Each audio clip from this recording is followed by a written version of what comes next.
গায়ের উল্লা পর উপরে দিছে।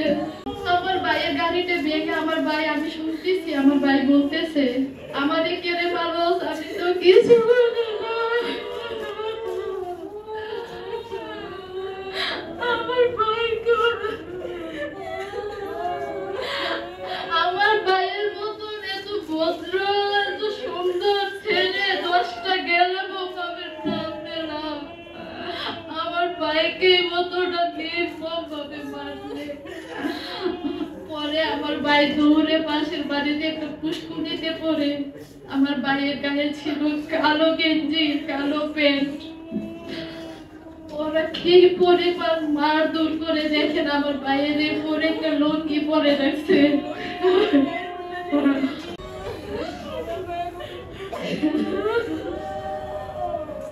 আমার ভাইকে উলঙ্গ করে ঘুমাইছে।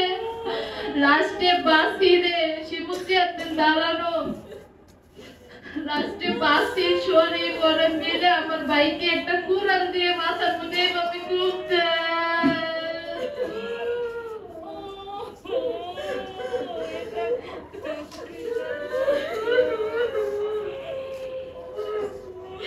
আমার ভাইয়ের এগুলা স্কুলিতে এইভাবে মারাতে থাকে। ওদের নিশ্চিত হতেই হবে এই পরিবারের সকল সদস্যের মৃত্যু।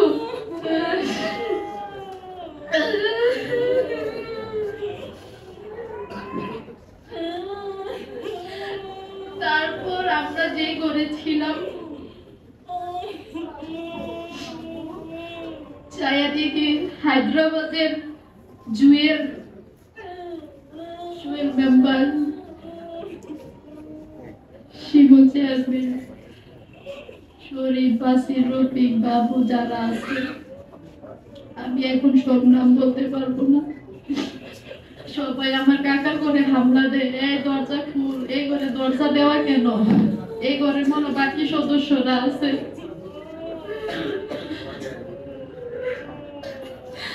এই কথা বলার পর আমার বোন একটা খাটের নিচে গিয়ে লুকায়। আমার বোনকে আমি বলি, বোন খাটের নিচে লুকাইস না, ওরা বের করে ফেলবে। আমি আমার বোনকে নিয়ে পিছনে দরজা দিয়ে চলে যাই। ওরা মহিলা পর্যন্ত লাগিয়ে রাখছে, 4-5টা মহিলা বলতেছে এদিকটা চলে যেতেছে, এদিকটা চলে যেতেছে। পরে আমাদের পাশে, আমাদের বাড়ির উত্তর পাশের একটা বিল্ডিং এ গিয়ে দুটো বোন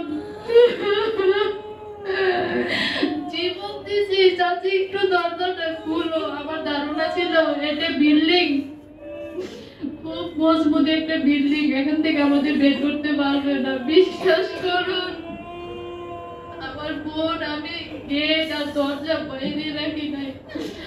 আমার বোন বলতে চাইছে যে আপনারা তো বাইরে রাখবো, আমাদেরকে তো বাঁচতে দিও।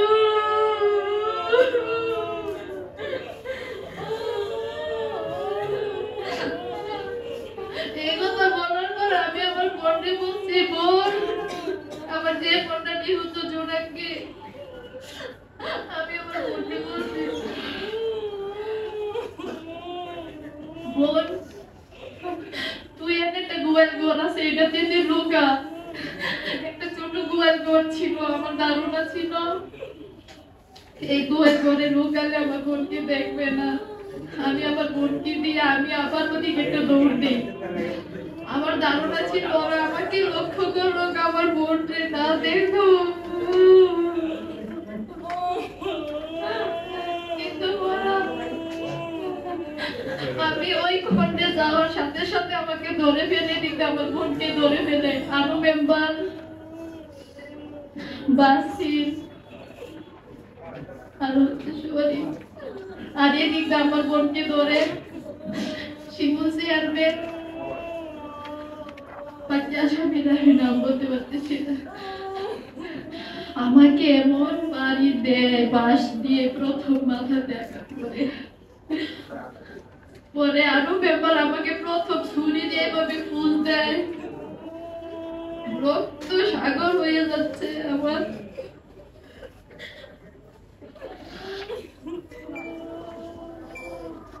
শরীফ আমার দ্বিতীয় ফুসটা দেয়, পাশে দুই পাশে ফুস।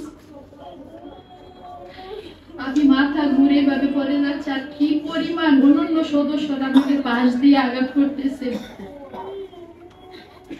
আমি আরো মেম্বারে পায়ে ধরে বলছি, আমার মারিস না, আমার একটি ছেলে আছে, আমার ছেলেটা এতিম হয়ে যাবে, কিন্তু আমার কোনোভাবে রক্ষা দেয়নি।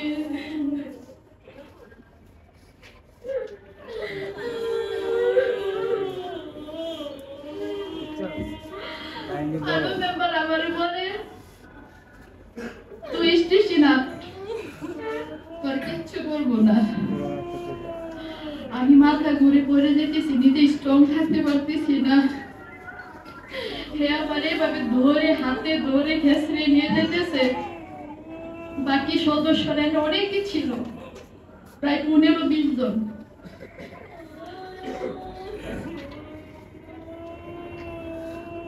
আমি বলছি, ভাই আমার আসতে নেই, আমি হাঁটতে পারতেছি না।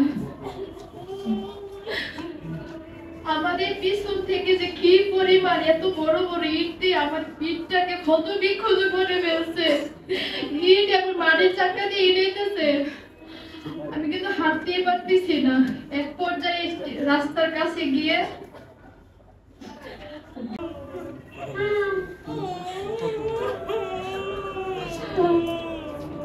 তারপর আবার আরেকটা ছুরি দিয়ে এইভাবে তুলছে।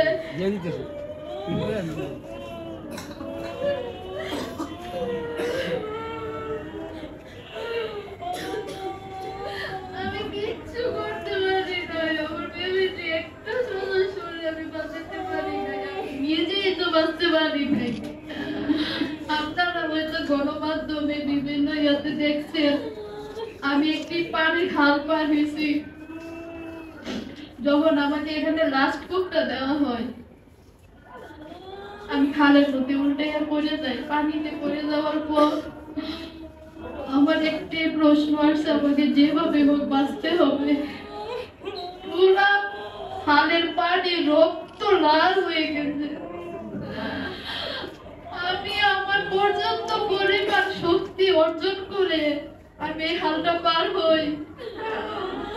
পার হয়ে আমি একটা উঁচু ক্ষেতের মধ্যে গিয়ে শুয়ে যাই। চিন্তা করলাম ওরা তো আমাকে খুঁজে বের করে ফেলবে, কারণ ওই পাশ থেকে শব্দ আসতেছে, সবাই ওদিক দিয়ে যান, তাই সামনে আছে। আমি একটা নতুন বিল্ডিং নির্মাণ হচ্ছে ওইখানে,